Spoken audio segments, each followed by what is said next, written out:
नमस्कार. श्री स्वामी समर्थ. ब्रह्मांड पौर्णिमा चॅनलमध्ये तुमचं अतिशय हार्दिक स्वागत आहे.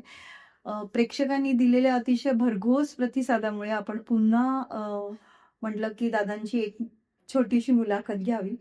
आपण जो कार्यक्रम केला अगोदर, तर त्या कार्यक्रमाला खूप छान प्रतिसाद मिळाला. खूप छान म्हणजे की जे आपले मेसेजेस येतात, ते डायरेक्ट मेसेजेस आले आणि त्यांनी सांगितलं की तुम्ही परत एक पॉडकास्ट घ्या, की जेणेकरून आम्हाला जास्तीत जास्त माहिती उपलब्ध होईल. म्हणून म्हटलं की आज आपण संक्रांतीच्या निमित्ताने आज आपण ही मुलाखत घेतोय.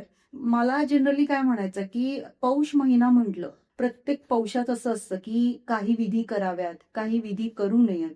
म्हणजे मार्गशीर्ष महिन्यात जेवढे म्हणतो, की मार्गशीर्ष महिना हा महालक्ष्मी व्रताचा आहे आणि पुष्कळ लोक महालक्ष्मी व्रत मार्गशीर्ष महिन्यात करतात आणि त्याच्या उपासना करतात वगैरे. सगळ्या गोष्टी मार्गशीर्ष महिन्यात शुभ कार्य जे करतो आपण, ते मार्गशीर्ष महिन्यात केलं जातं. पण पौषाला आपण तेवढं महत्त्व देत नाही. तर म्हणजे पौष हा खरोखरच म्हणजे कुठल्या चांगल्या गोष्टी करण्याच्या उद्देशाने व्यवस्थित आहे, नाही आहे, तर ह्याचं तुम्ही काही सांगू शकाल का पौष महिन्याबद्दल? प्रथम तर पुण्याच्या सगळ्यांना श्री स्वामी समर्थ. या ब्रह्मांड पौर्णिमा या निमित्ताने आपण एकत्र येतोय आणि त्यातून एक आध्यात्मिक देवाणघेवाण होते. तर सर्वस्वी ही श्री स्वामींची इच्छा असेल की इथून हे ज्ञान किंवा विश्वात ज्या ज्ञानाची गरज आहे त्या ज्ञानासाठी आपण येतोय. पौष महिन्याचं म्हटलं तर बऱ्याच ठिकाणी धार्मिक ग्रंथ असो किंवा ब्राह्मणांकडून ऐकायला मिळतं की तुम्ही मंगलविधी या पौष महिन्यात करू नका. जे तुम्हाला जर कुलदेवीला द्यायचं असेल किंवा इतर तर कुठेही मंगलिक कार्य करायचं असेल तर शक्यतो पौष महिना सर्वथा म्हणतात इतर महिन्यात जा. इतर वेळेस गेलं तर उत्तम. पण आमचं असं म्हणणं आहे की संकटकाळी एखाद्या व्यक्तीला संकट आहे आणि आम्ही त्यांना सांगितलं तुम्ही कुलदेवीची उपासना करा किंवा कुलदेवीचा जाऊन यथायोग्य मान सन्मान करा. तर माझ्या मते संकटकाळी असं काही पौष महिना वगैरे असं काही पाहू नये. कारण आलेलं संकट निवारण्यासाठी आई भगवतीची केलेली सेवा उत्तम असते. पौष महिन्याबद्दल अनेक समज आहेत, गैरसमज आहेत. पण तुम्हाला एक छोटंसं मी याच्याबद्दलच अधिक मास येतो बघा. हो, हो. नक्की, नक्की. 2 वर्षातनं किंवा 3 वर्षातनं एक अधिक मास येतो. तर अधिक मास ज्यावेळेस येतात त्यावेळेस शास्त्र किंवा इतिहास सांगतो की त्या मासात योग्य ते काम शुभ कामं वर्जित आहेत. ते करू नये. मग अधिक मासाची अशी आख्यायिका आहे. मी असं ते ऐकलेलं आहे की स्वतः अधिक मास हा स्वयं 2 वर्षातनं किंवा 3 वर्षातनं येतो. तर तो एक एक्स्ट्रा महिना गणला जातो आणि त्याला विशेष महत्त्व दिलं जात नाही. तो अधिक मास एकदा भगवान विष्णूंकडे गेला. विष्णू त्याला त्या अधिक मासाला त्याची भक्ती पाहून भगवान कृष्णांकडे घेऊन गेले आणि कृष्ण लोकी गेल्यानंतर अधिक मासाने त्याची व्यथा सांगितली की माझ्या मनात पूजा वर्जे जप तप करणं वर्ज्य सांगितलं आहे की मी एवढा अशुभ आहे का? तर भगवंत मी तुम्हाला शरण गेलोय तर तुम्ही माझी लाज राखा. त्यावेळेस भगवंताने त्याला आशीर्वाद दिला भगवान कृष्णाने की जो कोणी हा अधिक मास माझी सेवा करेल त्याला पुरुषोत्तम मास म्हटला जातो किंवा त्या मासात जी काही सेवा साधना होईल की तो जीव सरळ सरळ माझ्याकडे येईल किंवा मोक्षाला जाईल. बघा त्या अधिक मासात ज्या सेवा वर्ज केल्या होत्या आणि भगवान श्रीकृष्णांच्या आशीर्वादामुळे अधिक मासाला विशेष महत्त्व आलं आणि अधिक मासात भगवान कृष्णांची जसं भागवत गीतावर फार मोठ्या मोठ्या सेवा केल्या जातात. तसंच पौष महिन्यात बऱ्याच गोष्टी वर्जित केल्या आहेत. पण एक लक्षात घेतलं का तुम्ही पौष महिन्यात शाकंभरी पौर्णिमा येते हो, हो. नक्कीच, आणि नक्कीच. ती नवरात्र असते. हो. ते नवरात्रात अनेक ठिकाणी बघा शाकंभरी म्हणजे शाक म्हणजे भाज्या जसं नैवेद्य आई भगवतीला दिला जातो हं. आणि त्यावेळेस आई भगवतीची सेवा केली जाते. मला तर वाटतं पौष महिन्यात आई भगवतीची सेवा अतिउत्तम आहे आणि जो कोणी पौष महिन्यात शाकंभरी नवरात्रात आई भगवतीची सेवा करेल त्याला पौष महिना अजिबात चुकीचा किंवा खराब वाटणार नाही. उलट आई भगवतीचा आशीर्वाद म्हणून जसं अधिक मासाचं रूपांतर भगवंताने शुभ आशीर्वादात केलं तसंच पौष महिन्यात शाकंभरी नवरात्र एक आपल्याला आशीर्वाद दिला किंवा एक भगवतीची कृपा प्राप्त करून द्यायला समर्थ आहे असं तर मला वाटतं. खूप छान माहिती दिली तुम्ही. खरंच नक्कीच की पौष महिना आपण म्हणतो, पण पौषात शाकंभरी पौर्णिमा येते आणि त्याचं विशिष्ट महत्त्व आहे. तर आता ह्या गोष्टीवरूनच मला तुम्हाला विचारावसं वाटतं की अ, माझ्या ऐकण्याप्रमाणे की तुम्ही गुरुदेव दत्तभक्त परिवाराकडून 200 ते 250 एवढ्या भैरवचंडी झालेल्या आहेत. पण म्हणजे हा उपक्रम राबवला जातोय, तर ह्याच्या मागचं म्हणजे काय कारण आहे? काय कारण आहे की तुम्ही एवढ्या भैरवचंडी करता आहेत? आमच्या प्रत्येक मार्गदर्शन मीटिंगमध्ये मी तर सतत सांगत असतो, की आजच्या काळाला यज्ञ, होम किंवा हे करणं काळाची गरज आहे. प्रत्येक घरात, प्रत्येक ग्रामात किंवा प्रत्येक आई भगवतीच्या स्थानी यज्ञ हा झालाच पाहिजे. जे कोणी त्या स्थानावरती पुजारी किंवा कोणी भक्त परिवार असेल, की त्यांनी 2 टाईम आरत्या सोबत यज्ञ आपण केलाच पाहिजे. अनेक प्रकारचे यज्ञ आहेत. जसे संकल्प आहेत, जसे भाव आहेत, तसे यज्ञ आहेत. तर आम्ही सध्या तरी आमचा एक श्री गुरुदेव दत्त परिवारातर्फे एक आम्ही निश्चय केला आहे, की प्रत्येक गावात भैरवचंडी करायची. त्यामागचा उद्देश फार विशाल आहे. अनेक भविष्यवेत्त्यांनी येत्या 5-7 वर्षात नैसर्गिक आपदा येणार असं भविष्य वर्तवलेलं आहे. आणि त्या आपदा एवढ्या जबरदस्त असतील, की त्यात मानवी जीव कमीत कमी 30% नाश पावणार आहेत किंवा ते नष्ट होणार आहेत. मग त्याला अनेक कारणं आहेत. नैसर्गिक आपदा जर म्हटली तर मोठमोठे जलप्रलय येऊ शकतात. हो. ठीक आहे. भूकंप येऊ शकतात, वादळ येऊ शकतात. हो. तर अनेक प्रकारचे छोटे-मोठे ॲक्सिडेंट्स, महायुद्धाची अनेक कारणं पुढे येऊ शकतात. नक्की. आणि त्यानंतर मग एक जैविक अस्त्र म्हणजे जसं कोरोनासारखे युद्ध, हे कोरोना युद्धच होतं. हो. कोरोना तयार करण्यात आला आणि तो विषाणू मानवजात पसरवण्यात आला. विषाणे पसरवण्यात आले. जात नष्ट करण्यासाठी ते प्रयोग करण्यात आले. हो. ते आजकालचे प्रयोग नव्हते. ते संशोधन गेले बरेच वर्षापासून त्याचं संशोधन चाललं होतं. आणि भविष्यकाळात तसे अनेक जैविक असं युद्ध आहे, हे मानवजातीवरती. तर कदाचित ते परत तसे जैविक अस्त्र येऊ शकतात आणि कोरोनासारखे महामारी ते वेगळ्या स्वरूपात आपल्याला पाहायला मिळू शकतात. तर हे सगळं रोखण्यासाठी बघा आपली कोणाचीच ताकद नाही. जर मला सांगा जलप्रलय होईल किंवा भूकंप येईल, कुठल्या तरी गव्हर्नमेंटला त्याची नोटीस येईल का? नाही. नाही. भूकंप येतो उद्या तुम्ही संरक्षण करून ठेवा. जलप्रलय होणार आहे हे इतर लोकांना माहिती का? बरं या सगळ्या गोष्टींसाठी आपली विज्ञानामध्ये काही यंत्रणा आहे का? ती आपल्याला अलर्ट करेल. बरं तुम्ही एखाद्या ऑफिसला किंवा कुठेतरी मोठ्या क्षेत्रात जेव्हा काम करतात किंवा सेफ्टी म्हणून एक अलार्म येतात. म्हणजे फायर अलार्म असतात किंवा इतर तर भरपूर ठिकाणी सेफ्टीसाठी अलार्म असतात. तर या वैश्विक अलार्म तुम्ही या वैश्विक सेफ्टीसाठी कुठे असा अलार्म येतो का? बरं भूकंप येईल त्याच्या आदल्या दिवशी तुम्हाला अशी नोटीस किंवा अलार्म येऊ शकतो का? मानवजात वाचू शकतो का? नाही. या नक्की. सर्व गोष्टींवरती विज्ञान अपयशी आहे. अपयशी म्हणण्यापेक्षा ते संशोधन हवामान खात्याचं असो किंवा भूगर्भाचं असो किंवा इतर तर कुठलेही असो, माझ्या मते तरी ते अपयशी आहे. बरं भूकंप झालेत, मानवहानी वाचवता नाही आली का? जलप्रलय होतात, त्सुनामीसारख्या लाटा आल्या किंवा इतर देशामध्ये चाललंय, त्याच्यावर काय नियोजन आहे? बघा एक पंचमहाभूतात ते पण म्हटले जातात, अग्नी, जल, वायू, भूमी आणि आकाश यांचा सामना कोणी करू शकत नाही. बरं अग्नीचा सामान्य व्यक्ती किंवा त्यात आपण काय सामना करू शकतो? बरं वायूचा आपण काय सामना करू शकतो? वादळ आले आपण काय करू शकतो? प्रलय झाले किंवा पर्जन्यवृष्टी फाट झाली, आपण सामना काय करू शकतो? हे पंचमहाभूतांना रोखण्याचं सामर्थ्य कोणाचंच नाही. बरोबर. हे पंचमहाभूत कधी खवळतात? आध्यात्मिक दृष्टिकोनातून. बघा आपल्या शरीरात जसे वात, पित्त आणि कफ असे त्रिदोष असतात. जेव्हा ते अनबॅलन्स होतात, त्यावेळेस शरीराची प्रकृती म्हणजे वात अनबॅलन्स झाला तर वातापासून रोग तयार होतात. कफ अनबॅलन्स झाले तर कफापासून, पित्त असे अनेक प्रकारचे आजार आपल्याला होतात. तसं ही सृष्टी आहे. त्या सृष्टीला सुद्धा काहीतरी पंचमहाभूत एक प्रमुख घटक आहेत. जेव्हा ते अनबॅलन्स होतात, तेव्हा अशा गोष्टी घडतात. आता अनबॅलन्स म्हणजे नेमकं काय? आता ही प्रकृती, या प्रकृतीत अखंड मानवजात योनी अनेक प्रकारच्या योनी आहेत. त्यात मानव योनी आहे. प्रत्येकाला कर्म हे स्वतंत्र दिलेलं आहे. आणि ज्यावेळेस कर्माचा विचार न करता आपण काही खाणार, काही पिणार, कसंही वागणार. आपण पाप वृत्त करायला कधी घाबरणार नाही. आणि ज्यावेळेस पृथ्वीवरती मानवजातीकडून अफाट प्रकारची पापं तयार होतात, तेव्हा ही पापं त्या पंचमहाभूतांमध्ये सेग्रिगेट केली जातात. बरं आपण कुठल्या ऑफिसला वगैरे गेलो तर आपलं वार्षिक अहवाल असतो ना किंवा ऑडिट असतात ना, जसं फायनान्शियल ऑडिट असतं, हे असतं वर्षाचं. तसं त्या पंचमहाभूतांवरती नियंत्रण करणे कुठली तरी विशिष्ट शक्ती आहे. त्याला इंद्र म्हणतात. इंद्राच्या अधीन हे पंचमहाभूत आहे. कधीतरी यांचं ऑडिट होतं. इंद्र सरळ येतो, अरे भूमिमाता तुझ्याकडे एवढे पाप, तू जतन कशाला करून ठेवली, फेड. जलदेवतेकडे जर ऑडिट निघतं, बाबा तुझ्या राशीत भली मोठं मानव जातीचे पाप तुझ्यावर आलेले आहेत, तू परस आणि तुला पापाचा भार फेड. बरं अग्नी, कुठेही तांडव कर, अग्नितांडव कर. बरं वायू, तू तुझे वादळ कर. भूमी, भार फेड, भूकंप कर. हे पंचमहाभूत कधी खवळतात, जेव्हा पृथ्वीवरती या कर्मदोषांचा अनबॅलन्स होतो. जेव्हा नकारात्मक ऊर्जा पृथ्वीवरती प्रचंड प्रमाणात पसरतात, त्यावेळेस स्वाभाविक त्यांना या पंचमहाभूतांना ते त्यांच्या दोष झटकवले जातात आणि त्यातून हा सगळा मानव जातीचा हा ऱ्हास होतो. मग हे सगळं करत असताना या पंचमहाभूतांवरती नियंत्रण कोण करू शकतं? म्हणून आम्ही युनिव्हर्सल पॉवर जागृत करतोय की त्या पॉवरमध्ये एक आदेश किंवा सकारात्मक ऊर्जा पसरवण्याची ताकद आहे. यज्ञ, होम, हवन एकच शब्द आहे. त्यात एवढी पॉवर आहे, अनादिकाळापासून हे संरक्षित आहेत. आणि हे यज्ञ ह्या नकारात्मक ऊर्जा, आता आम्ही काल भैरवचंडी करतो. म्हणजे काय भैरवचंडी म्हणजे काय?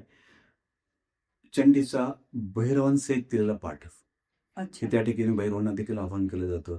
ती एक सामूहिक प्रचंड शक्ती या वातावरणात जेव्हा यज्ञ होम करून जेव्हा ती पसरवली जाते, तर अनेक प्रकारचे पंचमहाभूत शांत केले जातात व त्यातील नकारात्मक ऊर्जा कमी केली जाते.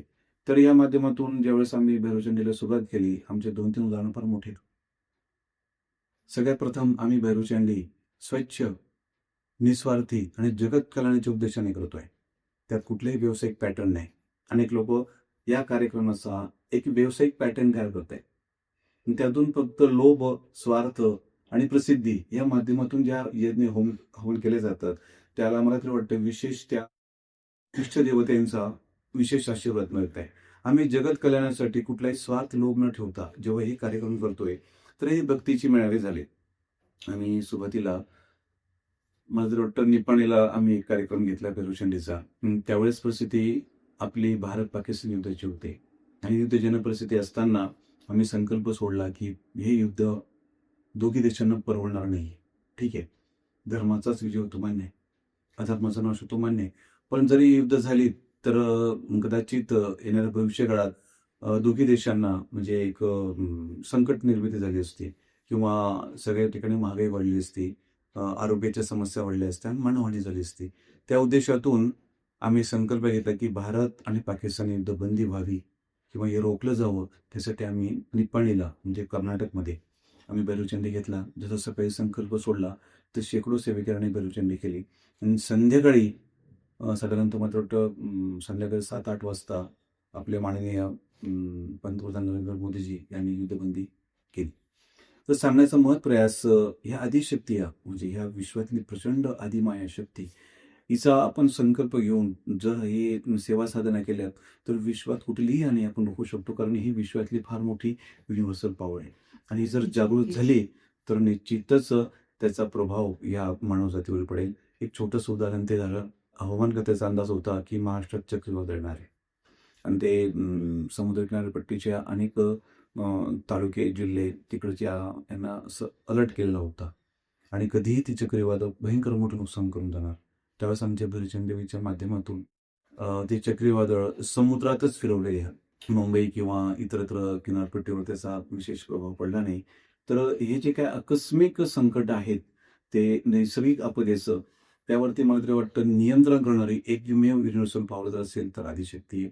नक्कीच, आणि नक्कीच. त्या आदिशक्तीची सेवा साधना करण्यासाठी आम्ही विश्वात बघा त्यामागचा आमचा उद्देश सुद्धा एक आहे की अखिल मानवजात ही शुद्ध साकार व्हावा, धर्म संस्थापना व्हावी, जीवांमध्ये परमेश्वराबद्दल गोडी लागावी, चांगली कर्म वाईट कर्म कळली पाहिजेत, प्रत्येक घरात गुरुशक्ती कळली पाहिजे, भगवंत काय आहे आणि भगवंताची गीता काय आहे त्या माध्यमातून धर्म संस्थापनेचा हा प्रयोग झाला पाहिजे. म्हणजे धर्म संस्थापनासाठी जी घडी लागते ती यज्ञातूनच मिळेल आणि जागोजागी यज्ञ झाले तर मला तरी वाटतं हे रामराज्याला वेळ लागणार नाही. खरोखरच की म्हणजे भैरवचंडीचे इतके लोकांना चांगले फायदे होणार असतील तर नक्कीच सेवेकऱ्यांनी भैरवचंडी उपासना करावी.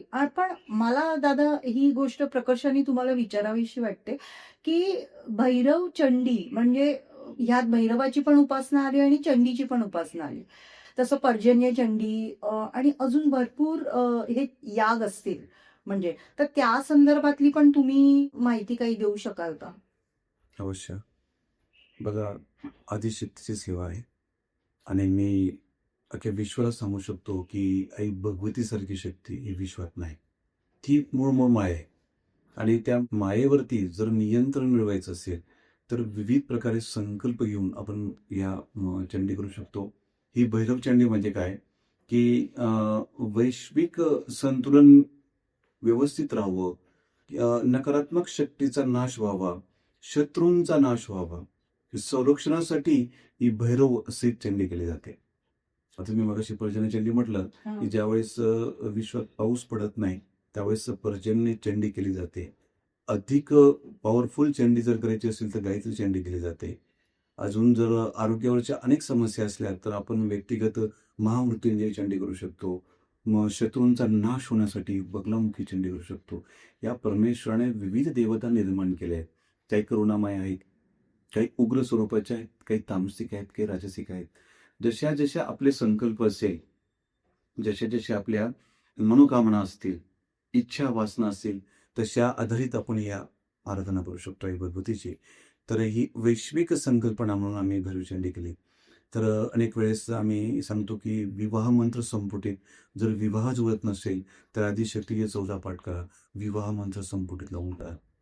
जर तुम्हाला शत्रूंचा त्रास होत असेल तर शत्रूंचे विशेष म्हणजे शत्रू नाश म्हणजे काय, शत्रुबुद्धी नाश होऊन की शत्रू नष्ट न होता शत्रूची बुद्धी ही मित्रत्वाची व्हावी आणि काही गैरसमज झाले त्यातून निवारण होऊन ती बुद्धी ती मित्र स्वरूपात निर्माण व्हावी, त्यासाठी सुद्धा ही चंडी केली जाते.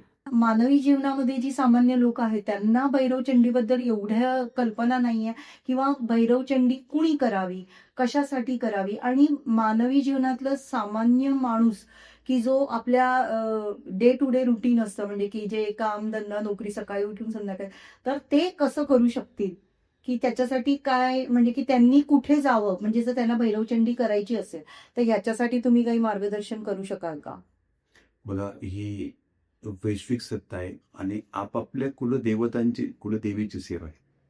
आई भगवतीची सेवा म्हटले की ती प्रत्येक घरात आहे. असं कुठलं एकही गाव नसेल की त्या ठिकाणी देवीचं मंदिर नसेल. ते कुलस्वामिनीच्या सेवा आहेत ह्या आणि त्या विशिष्ट मनोकामनेसाठी आहेत. आणि मला तरी वाटतं आई भगवतीचं किंवा आपली आईची सेवा करायला विशिष्ट वेळच मिळेल असं आपण पाहू नये. आपण निदान ओम ऐं ह्रीं क्लीं चामुंडाय विचे या मंत्राचा जरी जप केला तर आईपर्यंत सेवा पोहोचते. पण जेव्हा एक वैश्विक संकल्पाचा विषय येतो, मला तरी वाटतं हा विषय हा सर्वांसाठी, माझ्या एकट्यासाठी नाही. नक्कीच. बरं, जेव्हा जलप्रलय येईल, भूकंप येईल की तो विचार करणार नाही चांगली माणसं कोणती, वाईट कोणती, बरोबर. पण तो सगळ्यांना घेऊन कुठे त्यावेळेस तुम्ही अलर्ट म्हणून काय करू शकता? मग तुम्ही त्या परमेश्वरीवरती साधना भक्ती ठेवून जर आपण सगळ्यांनी एकत्रित येऊन प्रत्येक गावात ग्रामात जर आपण या गोष्टीचं महत्त्व जाणून जर आपण भैरवचंडी केल्यात तर पहा ना, आमचे भैरवचंडीचे अनुभव एवढे जबरदस्त आहेत. ज्या गावांमध्ये आम्ही भैरवचंडी केली तिथं प्रचंड नकारात्मक ऊर्जा होत्या. ब्लॅक मॅजिक किंवा वाईट शक्तीचे प्रयोग भयंकर होते. तर अशा ठिकाणी बघा, तरुण आत्महत्या किंवा त्या गावात ॲक्सिडेंटचं प्रमाण जास्त असणं, त्या गावात मुली पळून जाणं, परकीय समाजात विवाह होणं किंवा व्यसनांचे प्रमाण अधिक असणं, सोबत तरुण मुलं मुली हे वाईट व्यसनाला जाणं, प्रत्येक गावाचे विशिष्ट महत्त्व असतं. पण जेव्हा जेव्हा आम्ही ज्या गावात भैरवचंडी केल्यात ना, सगळ्यात महत्त्वाचं ॲक्सिडेंटचं प्रमाणच कमी झालं. इव्हन संपलं. ज्या 2, 4, 5 महिन्यात गावांना आता एखादा समाज असला, त्या समाजाला जर सूतक असलीत ना, ते वारंवार सूतक असायची. 3-3, 4-4 महिने तिथले ग्रामदेवतांना कोणीच जात नव्हतं कारण ते गाव अख्खी सुखी व्हायचं. सूतक असले की अख्खं गाव पडायचं. मग त्या गावांमध्ये मंदिरात सुद्धा दिवे लावायला कोणी जात नाही. एवढे सुतकी गाव होतात. मग आम्ही ज्या वेळेस भैरवचंडी करतो तेव्हा कुठेतरी या नकारात्मक ऊर्जा नियंत्रणात येतात. व्यसनं थांबतात. दुसरी गोष्ट, आमच्याकडे आतापर्यंत आलेले भैरवचंडीमध्ये अनेक सेविकरी जेव्हा येतात अद्भुत प्रश्न घेऊन येतात आणि अद्भुत त्यांना अनुभूती येते. जसं की माझ्या मुलाला नोकरी नाहीये, मुलीचं लग्न जमत नाहीये, संतती नाहीये, आमच्यावर कर्जांचे डोंगर आहेत, शत्रू त्रास देतोय, आमच्या आरोग्याच्या अनेक समस्या आहेत. किंवा विविध समस्या घेऊन जेव्हा जीव आमच्याकडे, मानव जेव्हा आमच्याकडे येतो भैरवचंडीला आणि जेव्हा ते होण्यासाठी जेव्हा बसवले जातात आणि ज्यावेळेस जवळजवळ तो 2.5 ते 3 तासाचा विधी पूर्ण होतो. काहींना तर बसायचा त्रास असतो. त्यांना तर ते वेदना जाणवत नाही. घरी गेल्याबरोबरच त्यांचे गुडघेदुखी, कंबरदुखी, डोकंदुखी आजार कायमचे पळून जातात. तिथल्या त्या चैतन्यमय वातावरणात जेव्हा भक्त येतात, तेव्हा अनेक प्रकारचे रोग, मानसिक, शारीरिक तात्काळ नष्ट करण्याची ताकद त्या यज्ञामध्ये असते. आणि त्यानंतर काही सेवा जर आपण घरी आईच्या, भगवतीच्या केल्या, जे काही प्रश्न निर्माण झालेले आहेत, जे अनुत्तीर्ण आहेत, ते प्रश्न तात्काळ निवारण करण्याची ताकद आपल्याला मिळते. म्हणून मला तरी वाटतं आजच्या काळात सर्व मानवजातीने कुठलाही धर्म, पंथ किंवा काही पाहू नये आणि आई भगवतीची सेवा या जनमानसात सगळ्यांनी दृढ करावी. आणि हा संकल्प करून जर आपण वर्ष, 2 वर्ष, 3 वर्ष याच्या सेवा साधना केल्यात ना, बघा, मानवजात सुखी व्हायला पहिला प्रश्न एकच आहे. मानवजात सुखी केव्हा कधी होईल? जेव्हा मानवाचा आहार शुद्ध आहार होईल, शाकाहार होईल. आणि जेव्हा कर्मावरती सगळं लक्ष देतील लोक, चांगलं काय वाईट काय पाहतील, धर्माच्या आडी चुकीचे कामं करणार नाहीत. धर्म कधीही चुकीचं काम करायला सांगत नाही. त्या आधारे धर्म एक अधर्माकडे घेऊन जातो किंवा कुठल्या तरी विशिष्ट संप्रदाय हा धर्माच्या नावाने अधर्म करतो किंवा ती विचारशैली जेव्हा बदलवली जाते, निश्चितच या यज्ञातून एक वातावरणात पॉझिटिव्ह क्षमता तयार होते. जे जीव चांगल्या संपर्कात येतात त्यांचं मंगल तर होतच होतं. पण वैश्विक संकल्पासाठी सध्या तरी येत्या 5 वर्षात सलग आपण जर भैरवचंड्या प्रत्येक गावात, अगदी महाराष्ट्राबाहेर, देशाच्या बाहेर जरी चालू केल्यात, मला तरी वाटतं अखिल मानवजात सुखी झाल्याशिवाय राहणार नाही. नक्कीच, आणि नक्कीच. त्याचे अनुभव सर्व मानवजातीला तात्काळ मिळतील. कारण एकमेव रिझल्ट देणारी आई भगवती आहे. आई ती भगवती. तात्काळ ती आईच आहे ना, आई म्हणजे आईच. हो. आईला तुलना नाहीच. तिच्या सामर्थ्याची तुलना कोणाशीच नाही. जेव्हा एखादं बाळ कोणाच्या आहारी जिवंत असतं? आईच्या प्रेमाच्या. किंवा तुम्ही म्हणाला ज्याला आई नाही त्याची अवस्था पहा कशी. बरोबर. आज धर्मांमध्ये हीच अवस्था झाली की आईसारखी शक्ती नाही. आणि ही आदिशक्ती विश्वातली सर्वात मोठी शक्ती. या शक्तीला नो चॅलेंजेस. आणि ती मातृत्व धारण करणारी आहे. आणि तिला ज्यावेळेस आपण प्रार्थना करतो, एखादी आई आपल्या बालकापासून राहू शकत नाही. तसंच ती चपका धावते आणि त्या आपल्या समस्यांचा जो संकल्प केला आहे, त्या समस्यांवरती तात्काळ देवतांना आणि मानवजातीला सोल्युशन देणारी एकमेव शक्ती आदिशक्ती. नक्कीच, नक्कीच. आता तुम्ही ही माहिती दिली तर ती खूपच सुंदर होती. म्हणजे त्याला प्रश्नच नाही. जो मनुष्य जीव आहे, जो मानवी जीव आहे, म्हणजे ते प्रपंचाकडे त्यांचं जास्त लक्ष असतं, की बाबा की माझ्या प्रपंचामध्ये जी पण काही ज्या अडी-अडचणी आहेत, त्या भैरवचंडी केल्यानंतर माझ्या कुटुंबातील अडचणींचं निवारण होईल. पण कसं आहे, की मानवी जीवनाचं सामाजिक ह्या गोष्टींसाठी पण देणं लागतं. कारण तो ज्या समाजामध्ये राहतो किंवा ज्या विश्वामध्ये राहतो, देशात राहतो, शहरात राहतो, त्या शहरासाठी, त्या जागेसाठी त्याचं काहीतरी देणं लागतं. म्हणजे तुमचं असं म्हणणं आहे, की भैरवचंडी केल्यानंतर तो त्या जागेत वास्तू जिकडे राहतो, तर तिकडचंही ऋण फेडू शकतं आणि त्याची स्वतःची आध्यात्मिक उन्नती होईल आणि घरातल्या अडी-अडचणी पण त्यांचे निवारण होईल. म्हणजे भैरवचंडी केल्यानंतरचे हे फायदे आहेत. हो, हो. नक्कीच. पण म्हणजे मला असं म्हणायचं की भैरव आणि चंडीच का? भैरवाचीच उपासना ही वेगळी आणि चंडीची उपासना वेगळी. मग ती तुम्ही संमिश्रित करून ती उपासना करण्यास सांगता, तर त्याचे म्हणजे त्याच्या मागचं कारण काय? बघा, भैरव जर म्हटले ते शिवाचेच अवतार आहे.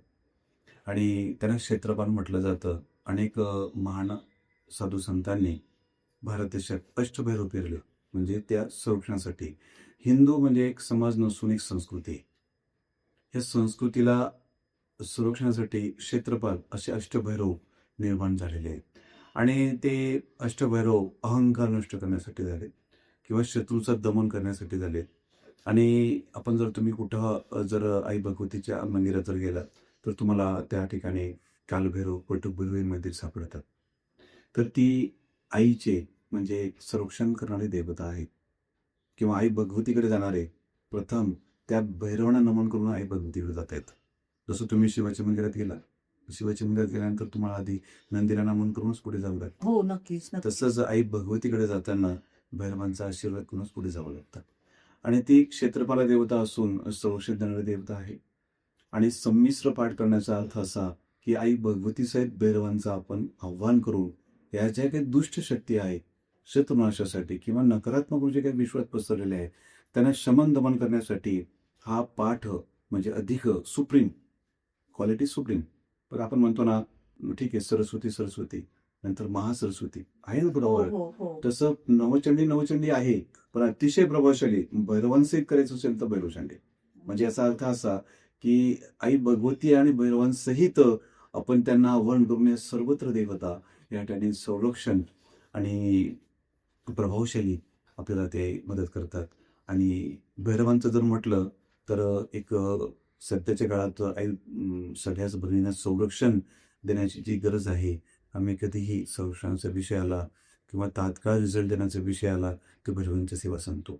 समजा एखादा कोर्टाची समस्या आहे, तात्काळ रिझल्ट पाहिजे आणि कोर्टाच्या समस्येमध्ये आमचे निकाल लागत नाहीये, आम्हाला खूप त्रास होतोय. आम्ही त्या एरियाचे क्षेत्रपाल म्हणजे त्या एरियात जर भैरवाचं मंदिर असेल, जा त्यांचा मान सन्मान करा आणि तात्काळ त्याचे रिझल्ट तुम्हाला मिळतील. आणि भैरवांचा मान सन्मान केला, थोडंफार त्याची आराधना केली, तर कोर्टाचे केसेस तात्काळ निवारण होतं आणि रिझल्ट आपला म्हणजे ती न्याय देणारी देवता आहे. अच्छा थोडक्यात आणि ते शिवाचेच अवतार आहेत. मग शिव आणि शक्ती एकत्र आल्यानंतर अभूतपूर्व संगम होतो आणि निश्चितच या विश्वाला नकारात्मक ऊर्जेपासून संरक्षण मिळतं. खूप छान माहिती दिली. म्हणजे की प्रत्येकाने भैरव चंडीमध्ये सहभागी होऊन सहभागी व्हायला पाहिजे. हा पण प्रत्येकाने माझा हा व्यक्तिगत विषय नसून हा श्री गुरुदेव दत्त प्रेरणाचा विषय नसून हा वैश्विक विषय आहे. याला आपण कुठल्याच गोष्टीची मुरड न घालता यात विरोध न करता आपण सर्व धर्म समभाव एकत्रित येऊन आपण भैरवचंडी आई भगवतीची सेवा अगदी कानेकोपऱ्यात विश्वाच्या केली पाहिजे. आणि आज सध्याच्या काळाची ती गरज आहे. जेणेकरून देशाचाही उद्धार होईल आणि स्वतःचाही उद्धार होईल. स्वतःच नक्कीच नक्कीच कारण खूपच बघा छान. सुरुवातीला ज्यावेळेस श्री स्वामी महाराज अक्कलकोटला होते ना, तर ते त्यांच्याकडे येण्याच्या आधी सांगायची कुलाची सेवा करा. वड मूळ पुरुष वडाचं झाड झाड म्हणून म्हणायचे. तर महाराजांचा अर्थ असा असायचा की आमच्याकडे येण्याच्या आधी तुमचं मूळ कुलाला पाणी घाला, म्हणजे तुम्ही कुलाची सेवा करा, म्हणजे ती आधी शक्तीची सेवा करा, तेव्हाच आम्ही तुम्हाला समजू. याच्या उलट जर म्हटलं महाभारतात सुद्धा अशी भगवान कृष्णांची उदाहरणं आलेली आहेत. त्यावेळेस भगवान कृष्ण अर्जुनाला म्हणतात, अरे माझी जर तुला माया ओळखून घ्यायची असेल, म्हणजे ह्या मायेच्या पार जायचं असेल तर माझ्या आदिशक्तीला तुला शरण जावं लागेल. ते दुर्गेला शरण जा आणि त्याची सेवा साधना कर, त्यातूनच मी कोणी तुला कळेल. म्हणजे आपल्या सर्वांना आदिशक्ती सेवा करणं गरजेचं आहे.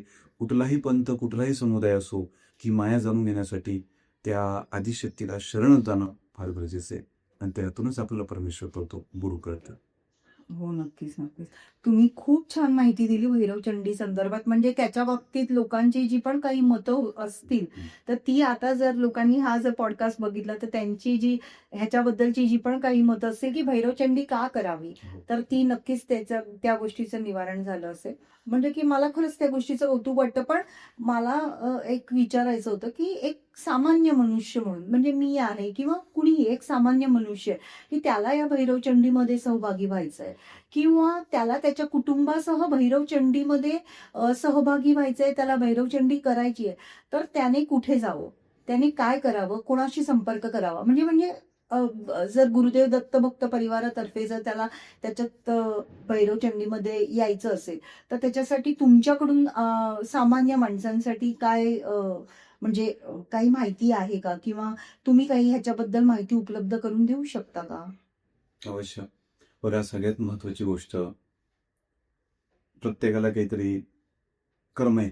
हो की सकाळी उठलंच पाहिजे, उठून आपण आपले प्राथमिक आटोपलंच पाहिजे, 2 टाइम जेवण केलं पाहिजे, 1 टाइम नाश्ता, निद्रा, याचे काही विषय प्रत्येकाला गरजेचे आहे. हो नक्कीच. तर एक विश्वाचा जो विषय येतो, प्रत्येक व्यक्तीला विश्वासाठी देणं आहे. जशी आपली भारतीय संस्कृती पुरुषप्रधान आहे. या पुरुषप्रधान संस्कृतीमध्ये सगळ्यात महत्वाचं सगळ्या प्रकारचे ऋण पुरुषाला फेडावे लागतात म्हणून पुरुषप्रधान संस्कृती.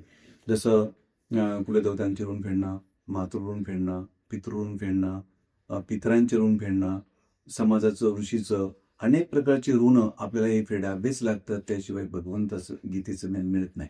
असं भगवान श्रीकृष्णाने सुद्धा म्हटलंय की असं पलायन करून चालत नाही. प्रपंचात तुम्ही सगळं ऋण फेडल्यानंतरच तुम्ही त्या आत्मज्ञानास तुम्ही पात्र होऊ शकतात. तसंच एक वैश्विक संपदेसाठी किंवा वैश्विक चलनासाठी किंवा वैश्विक धर्म संस्थापनासाठी ते प्रत्येकाला गरज येते करायची. आणि प्रत्येकाला जर वाटत असेल की आपल्या ग्रामात ही भैरवचंडी झाली पाहिजे, ते नियोजन कसं करावं ते आपणच करावं. 50 लोक आपण जमा करू शकतो. त्यातून भैरवचंडीचा काही खर्च विशेष काहीच नाही. आई भगवतीला अखरापर प्रचारण करावं लागतं.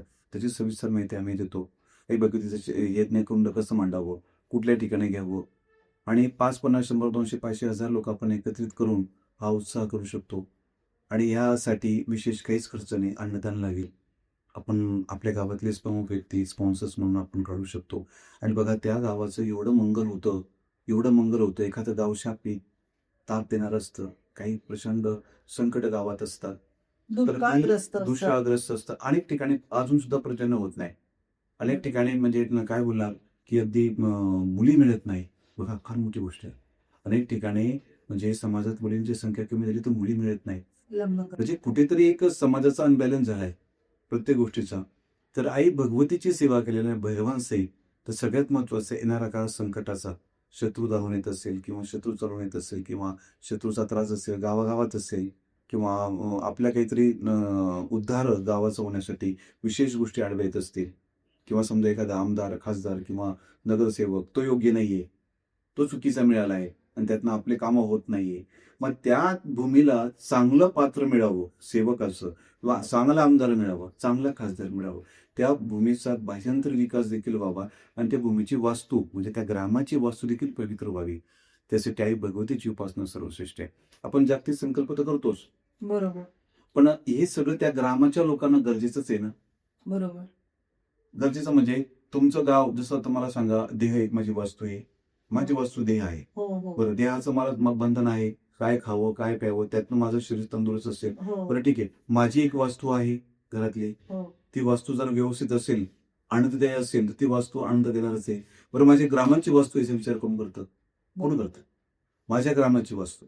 माझं ग्राम सुरक्षित असलं पाहिजे.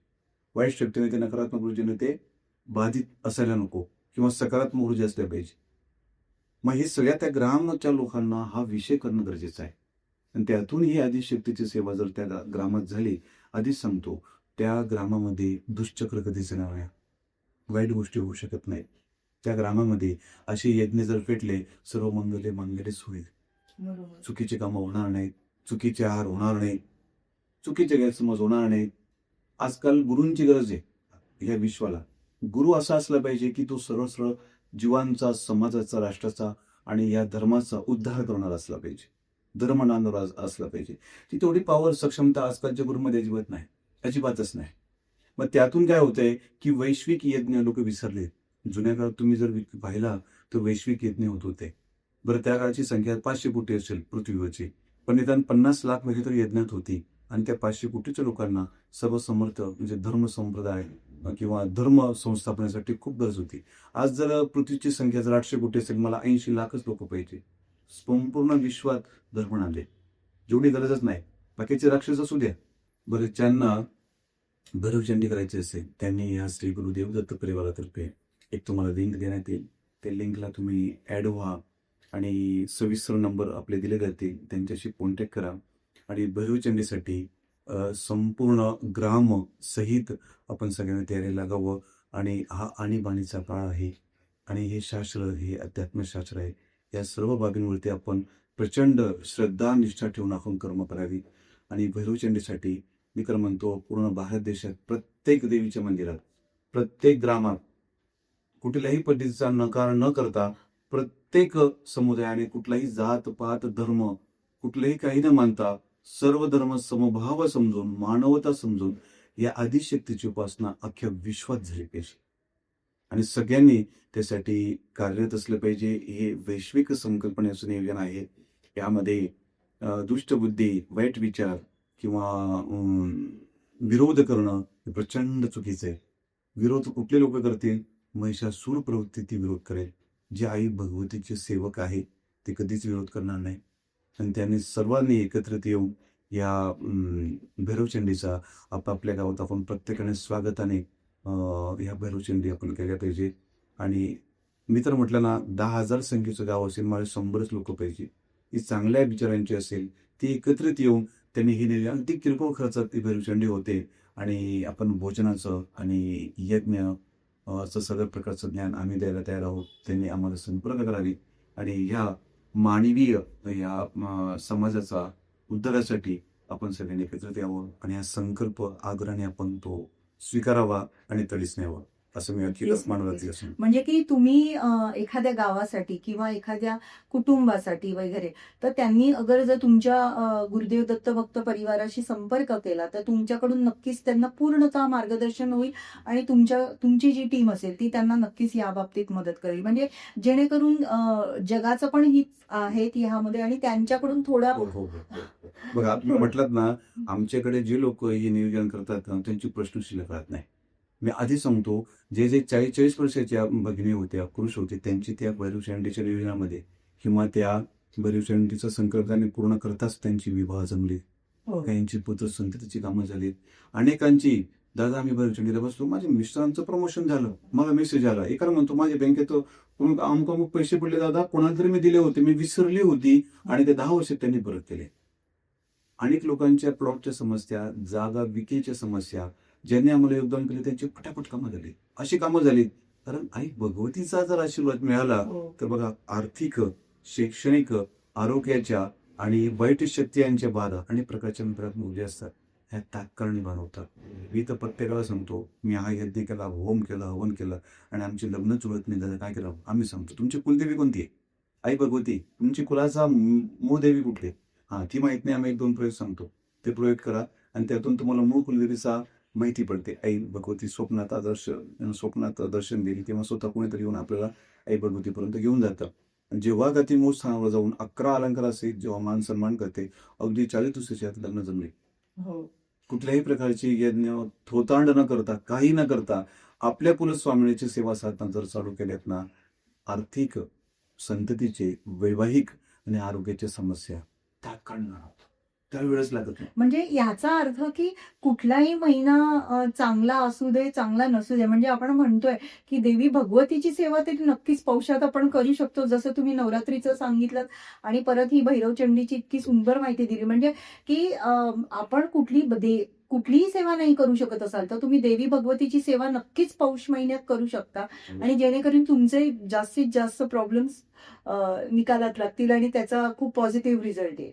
तुम्ही देवी देवतांच्या हिंदू देवी देवतांच्या संदर्भात सांगत होता की हिंदू देवता खूप आहेत, म्हणजे 33 कोटी देव हिंदू धर्मात आहेत, सनातन धर्मात आहेत.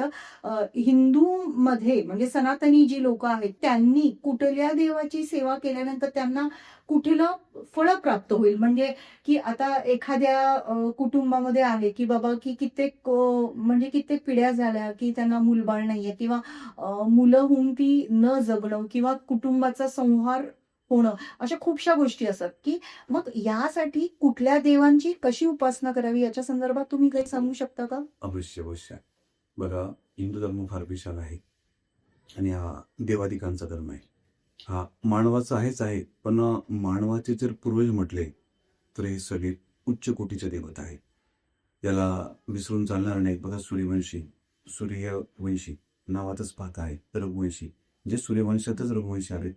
यादव, जय गिरणारी, म्हणजे मला जर म्हटलं तर सांगायचं जर म्हटलं तर आपण त्या देवतांचे वारसदार आहोत, अंश आहोत.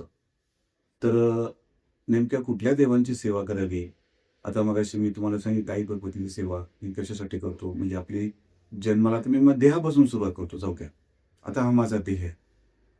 देह हा अनेक देवतांचं बंध आहे.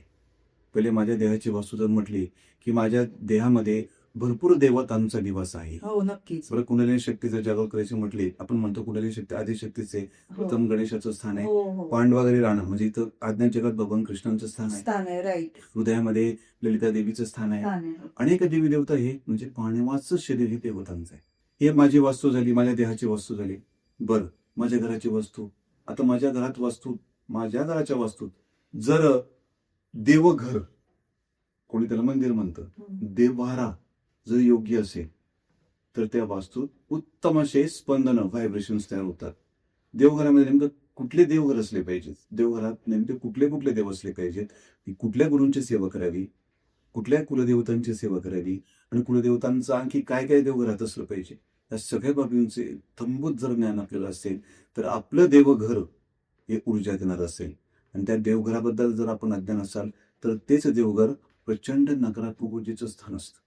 बरं, मला माझ्या देवतांच्या शरीराच्या देवतांची मला काळजी नाही. बरं, मी त्याच्याकडे लक्ष देत नाही. मग शरीर रोगट होईल की नाही? बरोबर आहे. ठीक आहे. मन रोगट होईल की नाही? बरोबर. बरं, वास्तूत मला देवघराचं नॉलेज नाही. बरं, काय करा म्हणजे देवघरच नाही, म्हणजे अख्खी स्मशानभूमी, भूतप्रेत राहतात त्या घरात. बरं, ज्या घरात देवघर आहे, पण देवांचं नॉलेज नाही, कुठले देव कसे पूजले पाहिजे ते जर माहित नसेल, ते देवघर अनिष्ट काळात किंवा संकटात ते मदत करू शकत नाही. ते पॉझिटिव्ह ऊर्जा तुम्हाला देऊ शकत नाही. बरं, ही वास्तू माझ्या घरापर्यंत मर्यादित होतं. ही वास्तू देवतेपर्यंत मर्यादित होतं. माझ्या देहातल्या देवतांपर्यंत मर्यादित होतं. हा माझा देह. आता मी पुढे सरकतो माझ्या ग्रामदेवता, म्हणजे मी ज्या एरियात राहतो, ज्या वास्तूत राहतो, त्या कुठल्या कुठल्या देवता आहेत. त्या ग्रामदेवता काय काम करतात? बरं, गणपती आहे, मारुती, शिव आहे, दत्त आहे, देवीचे मंदिर आहेत, आणखी इतर भैरव आहेत, आणखी देवी देवता आहेत. बरं, त्या देवता काय काम करतात? ते देवीचे मंदिर काय काम करतात? मी जर म्हटलं ही माझी वास्तू आहे आणि माझी वास्तू मला काय करायची, मला गुरु लागेल, देवतांचा संबंध लागेल. माझं आत्मिक कल्याण देहाचं आत्मिक कल्याण गुरु करू शकतात. बरं, मी माझ्या ज्या वास्तूत राहतोय, वास्तूत देवघर उत्तम असेल तर मी 12 तास घरात राहतो, 12 तास बाहेर राहतो. माझ्या घरातल्या वास्तू किंवा माझ्या घरातलं देवघर उत्तम असेल तर मला 12 तास आनंदाचे, चिंतेचे नाही. बरं, माझं ग्राम, माझ्या देवता खंडित पीडित नाही, उत्तम आहेत, ग्रामदेवता छान आहेत. मी सोमवार भगवान शिवाच्या मंदिरात जातो, 1 लोटा जल टाकतो, थोडा वेळ महामृत्यूंजय जप करतो, मला अद्भुत एनर्जी मिळते आणि माझी शरीराचे, आरोग्याचे अनेक प्रकारचे संकट म्हणजे दूर होतात. ग्रामदेवता जर सशक्त असल्या, त्या गावामध्ये कुठल्याच प्रकारची विघ्न येत नाही. बरं, सामाजिक पातळी जेव्हा आपण बाहेर निघतो कार्य करताना, जर ग्रामदेवता स्ट्रॉंग असल्या तर निश्चित त्याचे प्रभावी असे कार्य होतं. जर ग्रामदेवता खंडित पीडित असेल तर त्या गावांमध्ये प्रचंड नैराश्य, आजाराचं प्रमाण जास्त. बरं, ती गावाची वास्तू झाली आणि ग्रामदेवता. बघा मी काय बोलतोय, घराची वास्तू, माझ्या देहाची वास्तू, गावाची वास्तू, ह्या देवता आहेत ना ग्रामदेवता, त्यांचं तुम्ही दर अमावस्येला मान सन्मान केलाच पाहिजे. सोमवार पाहून तुम्ही रुद्रपाठ भगवान शिवाच्या मंदिरात करा. तुम्ही रविवार किंवा मंगळवार पाहून गणपतीच्या मंदिरात जा, आपले बालगोपाल त्यांना घेऊन जा. गणपती अथर्वशीर्ष म्हणा, कारण ती बुद्धीची देवता आहे. त्या बुद्धीच्या देवतेमध्ये एवढं सामर्थ्य आहे ना, तर लहान मुलांचं अतिशय बुद्धी आणि तीक्ष्ण बुद्धिमत्ता गणपती सेवेने होते. सरस्वती सेवा आहे. सरस्वती सेवा दिल्याने एकाग्रता, वाणीमध्ये सरस्वतीचा प्रभाव येतो. वयवर्ष 5 ते 8 खूप नाजूक पुरुष असतात. अशा वेळेस जर आम्हाला आठवतं, आमचे आजीबाबा वगैरे आम्हाला कधीतरी मंदिरात घेऊन द्यायचे, नमस्कार करायला लावायचे, मारुती स्तोत्र म्हणायला लावायचे, गणपती स्तोत्र, गणपतीचं ध्यान करायला लावायचे. वक्रतुंड महाकाय अगदी लहानपणीच आम्हाला शिकवलं गेलं. म्हणजे ह्या ग्रामदेवता योग्य संस्कार, पॉझिटिव्ह एनर्जी प्रदान करतात. बरं, हे ग्रामापर्यंत आलं. बरं, जिल्ह्यापर्यंत, एखाद्या प्रदेशापर्यंत, विभागापर्यंत त्या देवतेंची विशिष्ट स्थानं असतात. आता मी जर महाराष्ट्राचा विषय काढला तर महाराष्ट्रात 3.5 शक्तिपीठ, विश्वात भारत देशात 51 शक्तिपीठ आहे भगवतीची, आणि ते 51 शक्तिपीठामध्ये 3.5 शक्तिपीठ हे महाराष्ट्रात दिले गेले आहेत. मग आता माझा विषय आहे महाराष्ट्राचा, माझा ग्रामापर्यंत होता, जिल्ह्यापर्यंत होता, जिल्ह्याचे देवता असतील, ठीक आहे. एखादं आपण मंदिर पाहतो, अगदी व्यवस्थित मंदिर असतात. त्या समुदायात जसं नगरसेवक, सरपंच किंवा आमदार, खासदार यांचे विशिष्ट लेवल आहेत ना, त्या लेवलने ते काम करतात. केंद्रीय मंत्री, समजा तुमचं मुख्यमंत्री, बरं हे स्टेटपर्यंत मला देते. आता पुढे जर सेंट्रल आपण जर गव्हर्नमेंट म्हटलं तर त्याच्यात मग तिथले केंद्रीय मंत्री येतात, राज्यमंत्री येतात, त्यानंतर पंतप्रधान येतो, त्याचे अनेक प्रकारचे घटक येतात. तसंच देवी देवतांचे असतात. बरोबर. मग आता जिल्ह्याच्या त्या पातळीच्या देवता, मग त्या महाराष्ट्राच्या विभागाच्या देवता. बरं, मग त्या महाराष्ट्रात 3.5 शक्तिपीठ आहेत. मग त्या कुल देवता. आता आम्ही 3.5 शक्तिपीठावरती भैरवचंडी घेणार आहे. वैश्विक संकल्प आम्ही गावोगाव घेतोय, पण गावोगावी 1000 भैरवचंडी होणं आणि त्या शक्तिपीठावर 1 भैरवचंडी होणं सारखे. काय बोललो मी? ग्रामदेवता या सहस्रपट कमी असतात मूळ शक्तीच्या. तुम्ही इथे 1000 वेळा दर्शन घ्या, तेवढा लाभ मिळणार आणि त्या मूळ शक्तिपीठाला एकदा दर्शन घेताना मिळतो. मग त्यांची कक्षा वाढली. बरं, मुख्यमंत्री लेवलचा आहे, आमदार लेवलचा आहे, सरपंच लेवलचा आहे का नाही, नगरसेवक लेवलचा आहे. तशा त्या ग्रामदेवता. आता मला सरपंचच माझं काम करतो, मला पुढे द्यायची गरजच नाही. बरोबर. बरं, माझ्या मूळ शक्तीसाठी मला 3.5 शक्तिपीठ गरजेचंच आहे. बरं, मला विश्वाचं कल्याण करायचं, मला 3.5 मूळ शक्तिपीठाचा आशीर्वाद घेऊन मला काम करणं गरजेचंच आहे. नक्कीच. बरं, हे या माईच्यापर्यंत झालं. ज्योतिर्लिंग, शिवशक्ती. आता ज्योतिर्लिंग महाराष्ट्रात 5 ज्योतिर्लिंग आहेत. बरं, ही शिवशक्ती ज्योतिर्लिंग काय करते? तुमच्या गावात सुद्धा शिवाची मंदिर आहे की नाही? बरोबर. शिवाची लाखो मंदिर आहेत. आता प्रमुख 5 मंदिरं जर महाराष्ट्रात आहेत, मग त्याचं दर्शन घेणं गरजेचं आहे. हो. आपण कधीतरी वर्षातनं 2 वर्षातनं त्या शिवशक्तीला आपण दर्शन घेणं गरजेचं आहे. तिथं रुद्रपाठ करणं गरजेचं आहे. त्याची आराधना करणं गरजेचं आहे. तर विश्व कल्याणासाठी आम्ही रुद्र घेतोय. त्र्यंबकला घेतलं, उष्णेश्वरला घेतलं. आता भीमाशंकरपुरांचा प्लॅन होता, पण सध्या 31 डिसेंबरला गर्दी होती म्हणून आम्ही कॅन्सल केला. तर हे ज्योतिर्लिंगांमध्ये त्या त्या ठिकाणी रुद्राची सेवा करणं गरजेचं आहे. आम्हाला वैश्विक जर चेतना निर्माण करायची असेल, तर या शिवशक्तीची गरज आहेच आहे. जसं मी माझ्या गावापुरता भाग माझा पाहिला, जेव्हा मला माझा महाराष्ट्राचा पाहायचा आहे, तर मला 5 ज्योतिर्लिंगाकडे यावं लागेल. बरोबर. आदिशक्तीकडे यावं. जेव्हा भारत देशाचा विषय, तर मला प्रमुख धाम जे आहेत भारत देशाचे, तिथे सेवा साधना करणं गरजेचं आहे. कारण माझा वैश्विक संकल्प भारत देशासाठी आहे. जशा ह्या विविध देवतांच्या कक्षा आहेत, वास्तुदेवता, ग्रामदेवता, इष्टदेवता, त्यात रामकृष्णादी अवतार त्यांची स्थानं, जसं दत्त अवतार, स्वयं साक्षात दत्त, गिरनार हे फार मोठं तीर्थक्षेत्र आहे. हो. तिथून आपण अद्भुत ऊर्जा मिळवू शकतो, आपली साधना बळकट करू शकतो आणि तिथपर्यंत पोहोचण्याचं ठिकाण म्हणजे एकमेव गुरु असतं. ह्या देवतांचं विशेष महत्त्व आपल्या आयुष्यात असतंच आणि ते विशिष्ट जसं आपली लेवल वाढते, तसंच आपण देवतांचा आशीर्वाद घ्यावा. नक्कीच, नक्कीच. खूप छान माहिती दिली तुम्ही दादा. आणि म्हणजे की सामान्य माणसाला ही माहिती असणं खूप कठीण आहे.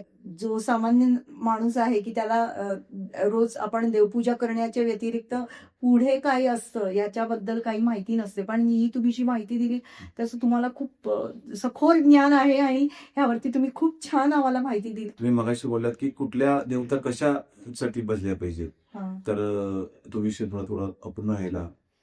विषय असा आहे की लक्ष्मी प्राप्ती, मग कुलदेवताची उपासना करा, श्रीयंत्राची उपासना करा. हं. ज्यावेळेस तुमचे आर्थिक प्रश्न म्हणजे वाढलेले असतात, त्यावेळेस आपण कुठल्या देवतांची सेवा करावी? एक गुरु तर साक्षीला असतात, गुरूंची सेवा तर आहेच. तर आपण त्यासोबत श्रीयंत्राची किंवा व्यंकटेश स्तोत्र किंवा लक्ष्मीनारायणच्या सेवा जर केल्या, हं. श्रीयंत्राच्या सेवासोबत जर सेवा साधना केल्या, तर आपले आर्थिक प्रश्न नक्की सुटतात. मग ते कुलदेवतेची उपासना नाही. ठीक आहे. दुसरा प्रश्न बुद्धीसाठी, शैक्षणिक प्रगती व्हावी त्यासाठी. मगाशी तुम्ही बोललो गणपतीची सेवा. हं. आपल्या अशा देवता आहेत की त्या त्या देवतांची सेवा जर आपण केली, आता गणपतीची सेवा जर केली ना, बुद्धी क्षमता प्रचंड वाढते. असे उदाहरण आमच्याकडे आहेत की ज्या मुलांना 10वी 60% देखील पडणार नव्हते, त्यांना 90% पडले. आई-वडिलांना आश्चर्य वाटायचं. आम्ही त्यांना सहज सांगितलं की तुम्ही गणपती मंदिरातून गणपतीचं विषम तोंडी पाठ करा. काही छोटे-मोठे सरस्वतीचे तोडगे आहेत ते दिले. काही आमचे तोडगे आहेत. काही तुळशीच्या पानावरती आम्ही काही सेवा साधना सांगितल्या. तर त्याने सरस्वती किंवा गणपती हे काही विशिष्ट साधनेने त्यांच्या एवढ्या बुद्ध्या तल्लख झाल्या की सहज पेपर ते पास झाले किंवा जे कठीण विषय आहेत त्यांना एकदम सोपे झाले. बरं, हे झाला विषय. आता शत्रुनाशाचा आम्हाला भरपूर शत्रू त्रास देत आहेत. मग आम्ही कोणाची सेवा करावी? तर त्यासाठी आम्ही काही बगलामुखीचे मंत्र आहेत किंवा काही मंत्र असे की शत्रुबुद्धी विनाशाचे मंत्र आहेत की त्याने जर आपण सेवा साधना चालू केल्यात तर निश्चित त्याचा त्रास कमी होतो. बरं, वाईट शक्तींची बाधा आहे. मग कुठली सेवा केली पाहिजे? आई भगवतीची सेवा आहेच, रामबाणच, पण आणखी नवनाथांची सेवा आहे. नाथ पारायण केल्याने कुठल्याही प्रकारचं अरिष्ट वाईट हे नष्ट होऊ शकतं. बरं, सर्व अशा काही आपण म्हणतो ना एखादी की लागते, पण मला मास्टर की पाहिजे. विषय हो, असतो ना नक्कीच, नक्कीच. की समजा प्रत्येक घरात सगळ्याच गोष्टींवरती मास्टर की हां. पाहिजे. तर ते मास्टर की काय? आमचं गुरुचरित्र पाहे. ते सगळ्यांवर चालतं. मग ते आरोग्याच्या समस्या असो, मानसिक, अतिभौतिक, वाईट बाधा असो किंवा शैक्षणिक समस्या असो किंवा आणखी इतर जर काही, मग आमचे गुरुचरित्र पारायण ते कुठल्याही समस्येचे रामबाण औषध आहे. संकल्पित सेवा केल्या तर गुरुचरित्र पारायणाचे फळ अद्भुत मिळतात. त्याबरोबर अजून शिवाच्या सेवा आहे. मी अगदी महत्त्वाचा विषय सांगतो आरोग्याच्या समस्यांसाठी. बघा, मोठे-मोठे ऑपरेशन जर सर्जरी टाळायची असतील, आता अनेक सेविकांना फार दीर्घ आजार असतात किंवा ते असं सांगितलं जातं, नाही तुमचं ऑपरेशन करावं लागेल, मग सर्जरी करावी लागेल, मग हार्टबीट मग तुमचं तुम्हाला म्हणजे ऑपरेशनशिवाय पर्याय नसतो. कॅन्सर झाल्यामुळे तो भाग काढा, संपवा असे. पण मी तुम्हा सर्वांना एक प्रामाणिक उपाय सांगतो. आपल्या प्रत्येक व्यक्तीच्या ग्रामामध्ये फार मोठं हॉस्पिटल आहे, शिवमंदिर. तुमचं जर शिवमंदिर जागृत असेल, जर ते खंडित पीडित नसेल, तर त्या शिवमंदिरात, स्वयंभू शिवमंदिरात जर तुम्ही आपल्या घरातलं 1 लिटर पाणी आपण जर त्या शिवमंदिरात त्या जलाभिषेक पात्रात जर ते पाणी टाकलं आणि तिथं बसून जर आपण रुद्र केला, रुद्राचा पाठ आणि पिंडीवरचं जे जर आपण जिरलं तर तीर्थ म्हणून एखादा कॅन्सरचा रोगी, एखादा HIV चा रोगी, कुठलाही रोगी अपंग आहे, ज्याला हार्टचा त्रास आहे, कुठलाही आरोग्याची समस्या असली की 121 दिवस जर आपण ते तीर्थ घेतलं, स्वयंभू जागृत पिंडीचं तीर्थ जर घेतलं, रुद्र किंवा महामृत्युंजय जप करून जर घेतलं, तर तीर्थ केवळ 40 दिवसामध्ये सगळे आजार बरे करणारे असतं. व्यसनं दूर करणारे असते. आता अनेक लोकांना व्यसनं खूप आहेत. दारूची व्यसनं, जुगार व्यसनं, बाहेर खाली असणं किंवा अनेक स्त्रियांसोबत संबंध असणं, ही व्यसनच आहेत ना. हो. त्यांना प्रपंचाचे 3 वेळा होतात. आम्ही रुद्राची सेवा सांगितली ना ताई, इतके अद्भुत लाभ मिळतात ना. हो, नक्कीच. बघा ताई, त्या रुद्राच्या सेवेतनं भले मोठे आजार त्यांचे रिपोर्ट नॉर्मलच झालेत. कोणी मला सांगितलं डॉक्टरांनी की तुमची शरीरात गाठ झाली आहे, ती कॅन्सरची येऊ शकते, असंच आहे. ताईंना सांगतो टेन्शन नका घेऊ ताई. दादा जे काय असेल ते तुम्ही फक्त रुद्राची सेवा करा. ते काय 8 दिवस सेवा करतात, ती गाठी नाही शिवून जाते. डॉक्टर म्हणतात रिपोर्ट अरे इथं असं होतंय, हे कसं झालं, अचानक झालं. बरोबर. कुठेही न जाता डॉक्टरांचे पायऱ्या चढण्याच्या आधी हॉस्पिटलच्या एकदा तुम्ही गावातल्या शिवमंदिराची पायरी चढा. नॉनव्हेज बंद करा. रुद्राच्या सेवा जर तुम्हाला रुद्र येत नसेल ना, आम्ही ऑडिओ पाठवतो आमच्या आवाजातल्या. नक्कीच. तिथं तुम्ही त्या मोबाईल लावून जर ते रुद्र तुम्ही त्या ठिकाणी केलं आणि शांततेत बसून ते तीर्थ जर तुम्ही पिंडीवरचं घेतलं, मी दत्त महाराजांची अगदी हे सांगतो, त्यांच्या वाणीतनं सांगतो की एकही व्यक्ती असा की त्याचे आजार बरे होणार नाही. सगळे कुठलेही अपंगापासून मतिमंदापासून ब्रेन डॅमेज पासून किंवा किडनी ट्रान्सप्लांट आमच्याकडे भरपूर प्रश्न आले. दादा किडनी ट्रान्सप्लांट करायची आहे, दादा लंग्स खराब झाले, हे झाले. मी सांगतो गप्प बसा, मला 10 दिवस द्या, एवढी सेवा करा आणि नंतर तुमचे रिपोर्ट चेक करा. नक्कीच. अद्भुत लाभ झालेले. खूप छान, खूप छान. म्हणून सांगतो की हॉस्पिटलची पायरी चढण्याच्या आधी हिंदू देवतांचं महत्व समजून घ्या. शिवाची पायरी चढा. हॉस्पिटलमध्ये तुम्हाला जे काही सांगितलं असेल त्याच्यात 10-11 दिवस, 40 दिवस आणि एक कोर्स आहे 121 दिवसाचा. जर तुम्ही पूर्ण केला तर बघा ताई, ज्यांचे ऑपरेशन झाले, ज्यांना भयंकर त्रास आहे, ते लोक सुद्धा उठलेत आणि चालायला लागले. हो. आमच्या या शिवसेवेने, रुद्रसेवेने अद्भुत चमत्कार झाले. अगदी ते विज्ञानाला अनाकलनीय आहेत. डॉक्टर वारंवार नमन करतात, तुम्ही कुठे करेन, कसं करून आले आणि म्हणतो ते आमच्याकडे कुठल्याच प्रकारचं आयुर्वेदिक औषध नाही, काहीच नाही. फक्त एकच विषय, रुद्रसेवा. रुद्रसेवा. अगदी प्रामाणिकपणे केली ना, त्याचे जबरदस्त लाभ.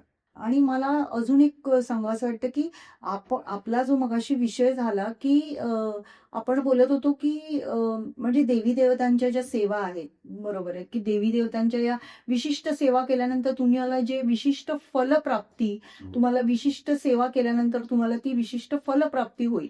पण ह्यामध्ये मला एक विचारावं असं वाटतं की स्त्रियांना काही अधिकार असतात, काही अधिकार नसतात. म्हणजे स्त्रिया देवपूजा करू शकतात, पण काही पाठांचं वाचन करू शकत नाही. म्हणजे जसे त्याच्यामध्ये येतं दुर्गा सप्तशती किंवा गायत्री मंत्राचं पठण आणि आपलं गुरुचरित्राचं पारायण. जसं तुम्ही मगाशी सांगितलं, तर गुरुचरित्राचं पारायण स्त्रिया करू शकतात का? आणि ते गुरुचरित्राचं पारायण स्त्रियांनी कसं करावं, किंवा दुर्गा सप्तशतीचं पारायण कसं करावं, किंवा गायत्री मंत्राचं पारायण स्त्रिया करू शकतात का? कारण एवढं म्हणजे की आपल्या धर्मामध्ये असं आहे की स्त्रियांना म्हणजे आपले जे पूर्वज होऊन गेले त्यांनी सांगितलं की त्यांचे उच्चार स्पष्ट नव्हते, तर त्या उच्चार स्पष्ट नसल्यामुळे त्यांना असं होतं की स्त्रियांना हे अधिकार नव्हते. तर तुम्ही याच्या बाबतीत काही मार्गदर्शन करू शकतात का, की स्त्रिया या गोष्टी करू शकतात आणि त्याचे काही त्यांना दुष्परिणाम होणार नाही, तर यासाठी तुम्ही काही ह्याच्याबद्दल मार्गदर्शन करू शकता का? बघा, गुरुचरित्र पारायण हा 5 वेद म्हटलाय आणि त्याचा अधिकार स्त्रियांना नाही, असं दत्त महाराजांचे फार मोठे भक्त आहेत टेंबे स्वामी, त्यांनी त्यांच्या त्या संप्रदायात किंवा त्यांनी अनेक लोकांना त्या गोष्टी सांगितल्यात की गुरुचरित्र पारायण स्त्रियांनी करू नये. तेव्हाचा काळ आताचा काळ खूप फरक आहे. त्यात काही वैदिक संहिता आलेल्या आहेत, त्या स्त्रियांनी वाचू नये. गायत्री मंत्राचे जसं विस्तार संहिता सांगण्यात आलेल्या आहेत, तर त्या स्त्रियांनी पठण, वाचन, मनन, चिंतन करू नये असं त्यांनी सांगितलेलं आहे.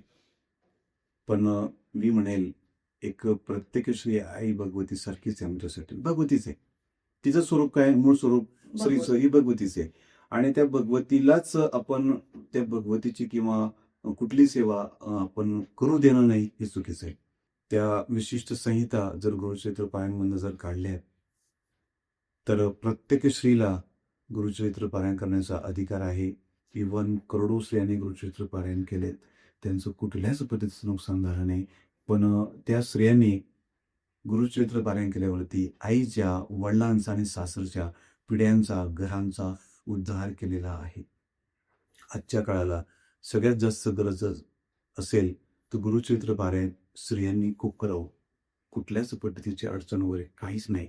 आणि त्या गोष्टी ज्यांनी त्या त्या काळासाठी सांगितल्या होत्या ते ह्या काळाला त्या गोष्टी कारण कदाचित ते मान्य नाही. कारण स्त्री शक्ती आजच्या स्त्री शक्तीला जागरूक करणं फार गरजेचं आहे. आणि मला तरी वाटतं गुरुचरित्र पारायणसारखा फार मोठा मार्गदर्शक गुरुतत्व कुठेच नाही. स्त्रियांनी कुठल्याही प्रकारचा त्या बाबतीमध्ये मतभेद किंवा शंका न करता आपण बिनधास्त गुरुचरित्र पारायण करावं. कारण दत्त महाराजांचा अवतार हा एका आदिशक्तीमुळेच झाला आहे. आदिशक्ती म्हणजे अनुसूया मातेमुळे. तिच्या पतिव्रताच्या सामर्थ्यामुळे दत्त महाराज प्रकटले आणि त्याच अनुसूया मातेचं स्वरूप म्हणजे प्रत्येक स्त्री. आणि त्या भगवान दत्तात्रेयांची सेवा स्त्रियांना का नाही करू देणं फार चुकीचं आहे. नक्की. त्यासाठी प्रत्येकाला गुरुचरित्र पारायण करणं गरजेचं आहे. तो एक थोडासा क्लिष्ट भाग सोडला तर प्रत्येक बहिणीला गुरुचरित्र पारायण करता येतं आणि त्याचा परिणाम अद्भुत मिळाला आहे. म्हणून कुठल्याही स्त्रियांनी मनात शंका न ठेवता गुरुचरित्र पारायण करावं. दुसरी गोष्ट तुम्ही मला गायत्री मंत्राबद्दल बोललात. गायत्री मंत्र बघा, पंचप्रणव जो मंत्र आहे तो त्याला यम नियम आहेत. पण साधा गायत्री मंत्र जर आपण म्हटला तो आपल्या परमात्म्याचा म्हणजे इष्टदेवतेचा किंवा गुरूंचा मंत्र होऊन जातो. ओम तत्सवितुर्वरेण्यं भर्गो देवस्य धीमहि धियो न प्रचोदयात्. हा मंत्र गायत्री मंत्र 24 प्रकारच्या देवता आहेत, मान्य आहे. पण हा साधा मंत्र म्हटला तर रात्र, वेळ आणि स्त्री पुरुष बंधन कुठलंच नाही. प्रत्येक स्त्रियांनी गायत्री मंत्र म्हणू शकतात. ते पंचप्रणवयुक्त आहेत. त्यांना विशिष्ट साधना आहे, विशिष्ट उच्चार आहेत की त्यात मग वेळेचं बंधन देखील आहे. रात्री अपरात्री ते जप करणं मान्य नाही. आणि त्याने उद्या उठून भविष्यकाळात त्या पिंडाला किंवा त्या शरीराला त्रास होऊ शकतो, मान्य आहे. पण साधा गायत्री मंत्र म्हटल्याने कुणालाच त्रास नाही. मग स्त्रिया कधीही रात्री अपरात्री गायत्री मंत्र म्हणू शकतात, फक्त साधा. ओम तत्सवितुर्वरेण्यं भर्गो देवस्य धीमहि धियो न प्रचोदयात्. त्यात भू स्वाहा लावायचं नाही. आणि ती जी सेवा आहे ती कोणाला त्रासदायक नाही. प्रत्येक स्त्रीने करू शकतात. झालं. मी असं ऐकून सुद्धा होतो दुर्गा सप्तशती पाठ स्त्रियांनी करू नये. बरं, आदिशक्तीची सेवा स्वयं आदिशक्तीने करू नये असं का? तर त्यात सुद्धा माझं मत असं आहे की आता नवचंडी असो, आमच्या अनेक करोडो स्त्रियांनी करोडो भाग दुर्गा सप्तशती पाठ केलेत आणि अद्भुत लाभ झालेत. कुलस्वामिनीची सेवा घरातल्या कुलस्वामिनी करणं गरजेचंच आहे.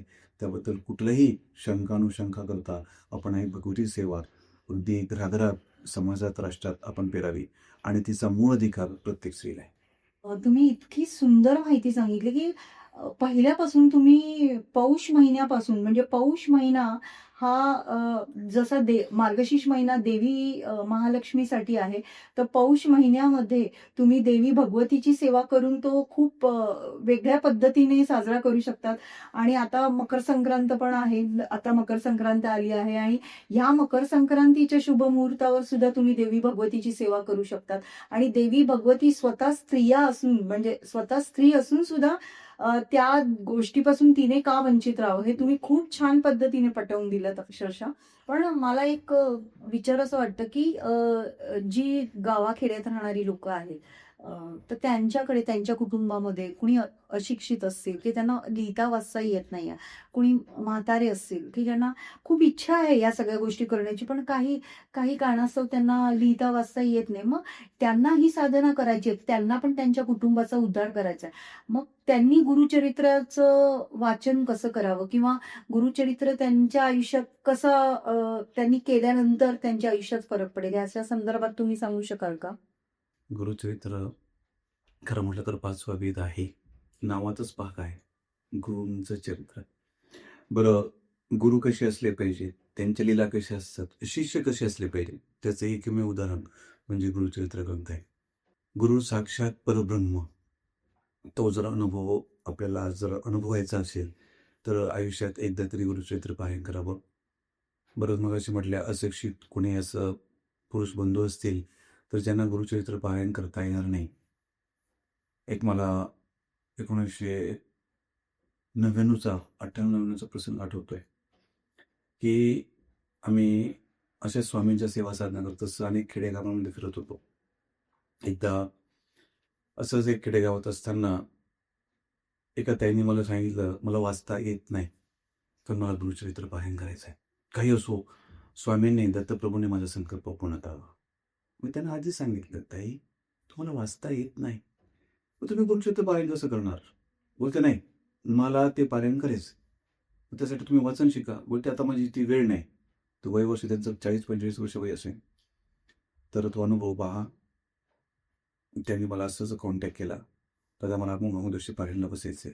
आता मला असं वाटलं, की हे कोणाला तरी बसवतील आणि श्रवण करतील, हां. असं मला वाटलं. पण त्या ताईंची इच्छाशक्ती एवढी प्रबळ होती. सुरुवात अशी, की स्वामींचा दरबार कोणाच्या तरी घरात होता. एखाद्या व्यक्तीच्या. त्या गावातली प्रतिष्ठित व्यक्ती त्यांच्या घरात तो दरबार ठेवलेला. सुरुवातीला पहिल्या दिवशी त्या घरातले प्रमुख व्यक्ती, आता खेडेगावामध्ये सकाळी लवकर उठतात आणि जो तो आपल्या जसं काही शेतात जाणं हे ते त्यांची ते कामं असतात. सकाळी 4:30ला त्या दादांनी, पुरुषांनी ते दरवाजा उघडला. त्यांनी पारायण कसं वाचलं काय माहीत नाही. पण त्यांना यथंभूत कथा कळत होत्या. वाचन नसताना, वाचता येत नसताना. दुसऱ्या दिवसापासून तो दरवाजा कंटिन्यू उघडा असायचा आणि असे 7 दिवस गेलेत.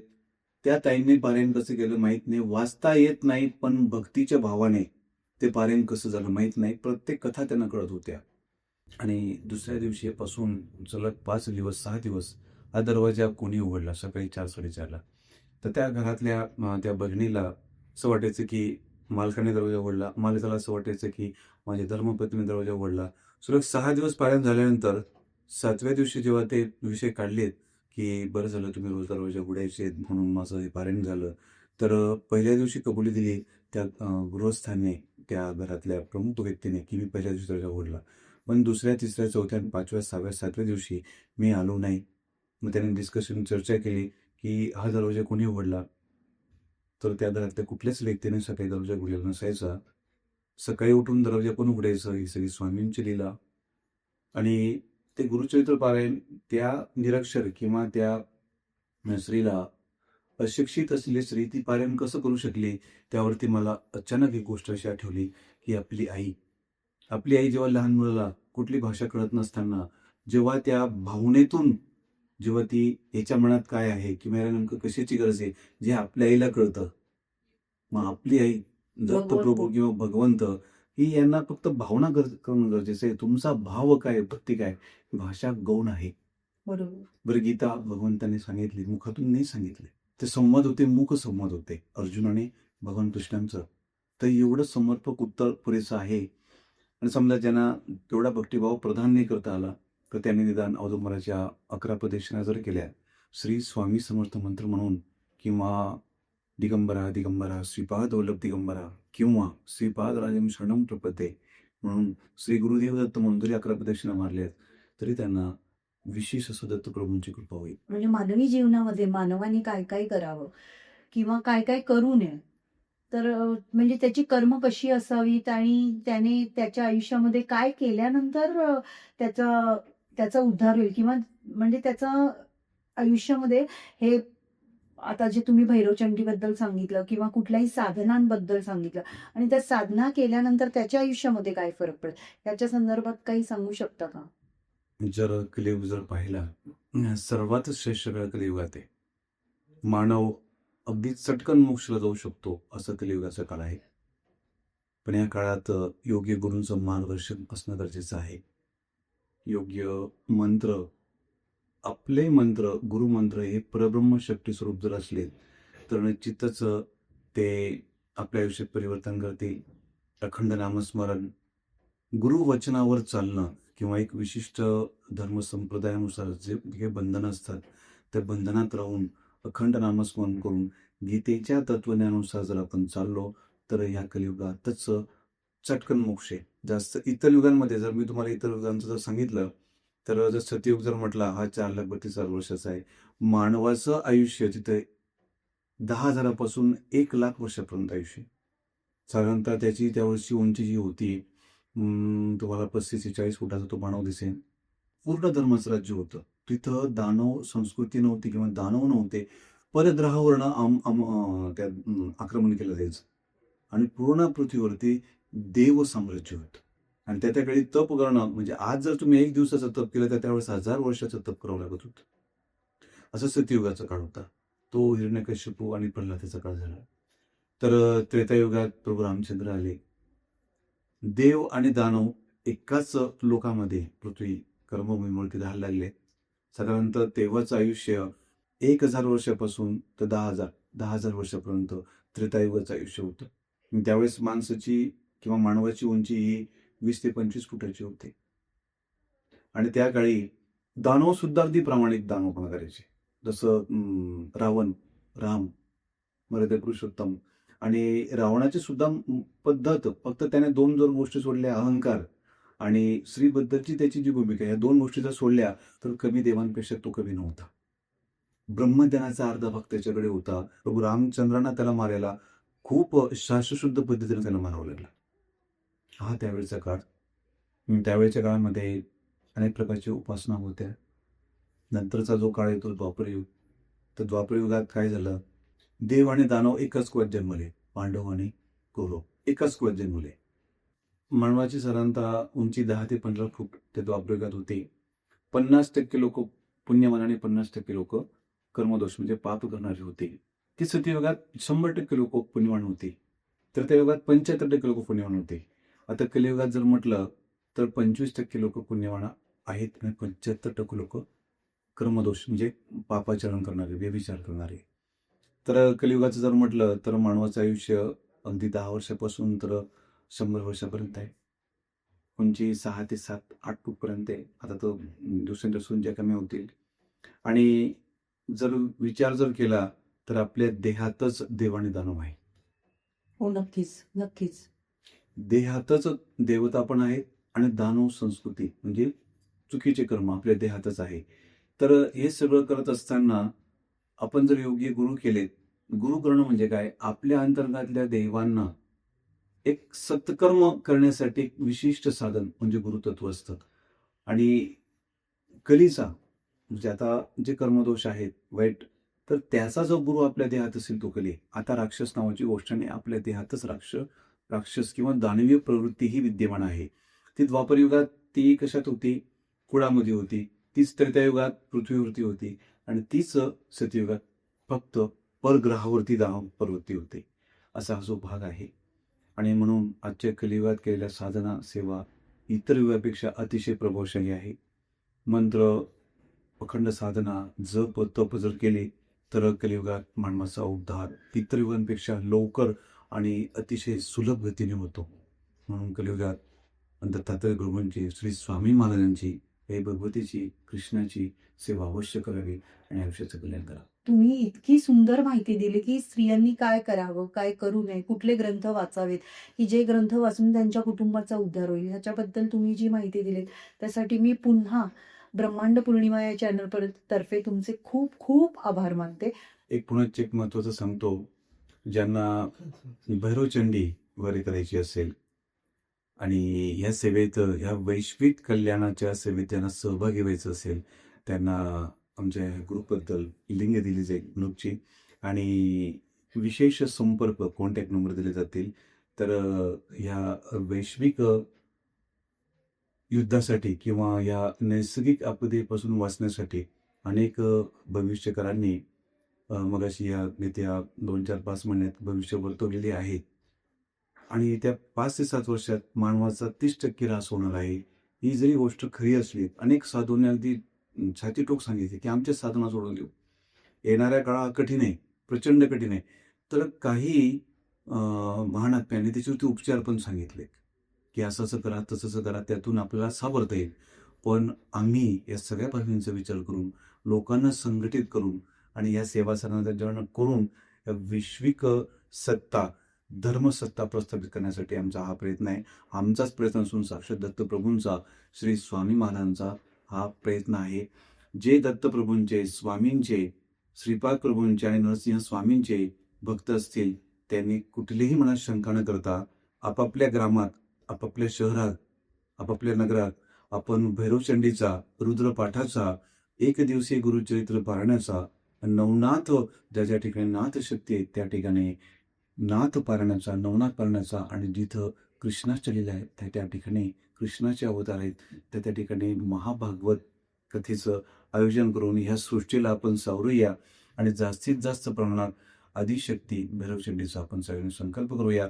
त्यासाठी श्री गुरुदेव दत्त परिवार तुम्हाला सगळ्या गोष्टींचं आयोजन, नियोजन करण्यासाठी, मार्गदर्शन करण्यासाठी समर्थ असेल. आपण सगळ्यांनी एकत्रित येऊन या वैश्विक संकल्पाला सर्व सनातन हिंदू सनातन संस्कृतीने कुठलेही जात, धर्म, पंथ न पाहता या मानवता या पंथातून आपण सगळ्यांनी सहकार्य करावं आणि या भैरवचंडी हे कानाकोपऱ्यात विश्वाला झाल्या पाहिजे आणि त्यातून आपल्याला धर्म संस्कृती उदयास आल्याशिवाय राहणार नाही आणि पुनश्च रामराज्य आपल्या या विश्वात आल्याशिवाय राहणार नाही. श्री स्वामी समर्थ.